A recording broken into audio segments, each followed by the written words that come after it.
तुम्हा सर्वांचं मनपूर्वक स्वागत करते। आणि आज आहे दत्त जयंती आणि आपण निघालेलो आहोत माहूर येथील महापूजेला। पण त्याआधी आपण जेव्हा कळंबमध्ये येतो तर इथे कळंबमध्ये आल्यानंतर चिंतामणी म्हणजे गणपती बाप्पाचं दर्शन जरूर घ्या। आणि चिंतामणीचं हे मंदिर जेव्हा तुम्ही कळंब बस स्टँडला उतरता त्याच्या एक्झॅक्ट समोरच जर तुम्ही बघत असाल बस स्टँडच्या बाहेर आल्यानंतर तर तिथे तुम्हाला एक मोठा बोर्ड दिसते। त्या बोर्डमधून आतमध्ये एंटर करा आणि तुम्ही सरळ रस्त्याच्या कडेने जर येत आले तर तुम्ही मंदिरापर्यंत येऊन जाता। मंदिराच्या मेन गेटमधून आतमध्ये प्रवेश केल्यानंतर बाजूलाच तुम्हाला इथे देणगी विभाग सुद्धा मिळेल। इथे तुम्ही देणगी देऊ शकता आणि त्यानंतर देणगी विभागाच्या साईडलाच तुम्हाला इथे हातपाय स्वच्छ करण्यासाठी व्यवस्था करण्यात आली आहे। तिथे तुम्ही हातपाय स्वच्छ करून मंदिराला दर्शनाला जाऊ शकता। चिंतामणीला जर येत असाल तर इथे कुठे राहायचा हा प्रश्न तुमच्या समोर असेल तर हा व्हिडिओ तुमच्यासाठी आहे। तर कळंब या चिंतामणी मंदिराच्या म्हणजे ट्रस्टमध्येच भक्त निवास सुद्धा आहे, मंदिराच्या आतमध्येच आहे।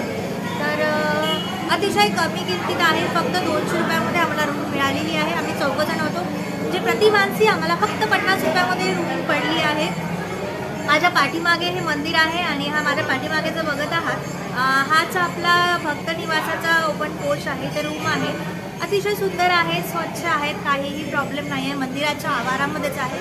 सो तुम्ही या, तुम्हाला आधी भक्त निवास दाखवते आणि नंतर मंदिराचं दर्शन करवते। So let's go. तर हा भक्त निवासाचा जो आहे तो ओपन पोर्च आहे। या ठिकाणी जर तुम्ही बघाल तर या ठिकाणी आपल्याला सेपरेट वॉशरूम नाही आहे, तर इतर कॉमन वॉशरूम आहेत जेंट्ससाठी आणि लेडीजसाठी सुद्धा। आणि त्यानंतर आम्हाला जी रूम मिळाली आहे ही आहे खोली क्रमांक 12। तर ही रूम आता आम्ही ओपन करून तुम्हाला दाखवतो। वातावरण अतिशय आनंदमय आहे या ठिकाणी, तुम्ही येऊ शकता आणि अतिशय चैतन्यमय वातावरणामध्ये हे भक्त निवास आहेत मंदिराच्या आतमध्ये। आणि ही आमची जी आहे आम्ही गाद्यांवाली रूम घेतली होती। आमची रूम आहे, या रूम मध्ये गाद्या टाकलेल्या आहेत। तुम्हाला जर बेडवाली रूम हवी असेल तर बेडवाला रूम सुद्धा अवेलेबल आहे, पण आम्हाला 2 बेडची रूम होती, त्याच्यामुळे आम्ही 4 जण असल्यामुळे आम्ही कम्फर्टेबल नसतो, म्हणून आम्ही ही मोठी रूम घेतली। तर इथे 5 जण आरामशीर राहू शकता। याची पण प्राइस सुद्धा 200 रुपये आहे आणि डबल तुम्ही बेडवाली रूम घेत असाल तर त्याची सुद्धा प्राइस 200 रुपयेच आहे। सो तुम्ही या भक्त निवासाचा आनंद घ्या। रूम अतिशय सुंदर आहेत आणि खूप कमी बजेटमध्ये आहे, म्हणजे 50 रुपयामध्ये तुम्हाला आणखीन काय हवंय। मंदिर हे हेमाडपंथी असून त्याला तिन्ही बाजूंनी प्रवेशद्वार असून मुख्य प्रवेशद्वारावरच आपल्याला या चौमुखी गणेशाची मूर्ती पाहायला मिळते। या मूर्तीचे वैशिष्ट्य म्हणजे एकाच दगडात ही मूर्ती कोरलेली असून मूर्तीचे हात एकमेकात मिळालेले आहेत। संपूर्ण भारतातील एकमेव गणेशाची मूर्ती ही दक्षिणाभिमुख आहे असे लोक सांगतात। चौमुखी गणेशाचे दर्शन झाल्यानंतर या ठिकाणी आपल्याला शंकराच्या पिंडीचे दर्शन होतं। इथे दर्शन केल्यानंतर आपल्याला बाजूलाच गाभाऱ्यामध्ये जाण्यासाठी रस्ता आहे।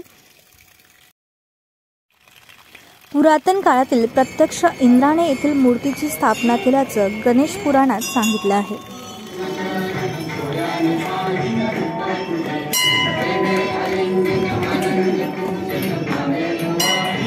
पुरातन काळी मंदिर एका सरोवरामध्ये स्थापन करण्यात आलेले आहे। आतमध्ये गाभाऱ्यामध्ये प्रवेश केल्याचं दर्शन होतं।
दर्शन करून बाहेर निघाल्यानंतर आपल्याला इथे एक खुलं पटांगण टाईप आहे. या ठिकाणी बसण्याची सुद्धा अरेंजमेंट करण्यात आलेली आहे. आपण इथे शांततेत बसून देवाचं नामस्मरण करू शकता आणि इथेच या पटांगणामध्ये वॉशरूमची सुद्धा अरेंजमेंट आहे. सो तुम्ही शांततेत बसू शकता. मंदिराच्या वतीने महाप्रसादाची सुद्धा अरेंजमेंट करण्यात आलेली आहे. सकाळी 11 ते 2 या दरम्यान आपण महाप्रसाद इथे घेऊ शकता. मंदिराच्या आतमध्येच आहे. महाप्रसादाचे कूपन आम्ही घेतलेले आहेत. टोकन आता इथं मिळतात. 30 रुपयाला प्रति माणसी आहे. एक टोकन 30 रुपयाचं आहे. तर 30 रुपयाचं टोकन घेऊन तुम्ही महाप्रसाद घ्यायला जाऊ शकता. सो आम्ही निघालो आहे आता महाप्रसादाला आणि बुक पण लागलो.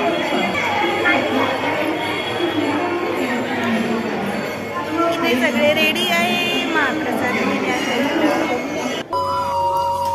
गणपती बाप्पाचं दर्शन झाल्यानंतर बाजूलाच इथे दत्तात्रय आणि अनुसया मातेचं मंदिर सुद्धा आहे. तिथंही दर्शन तुम्ही घेऊ शकता.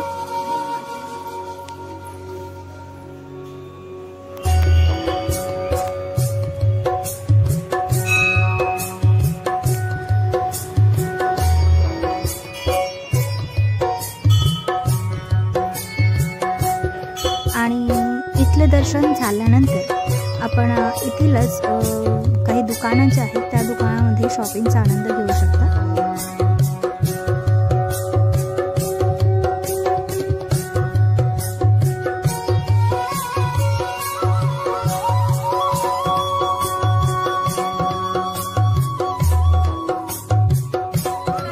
या आणि मस्त राहा.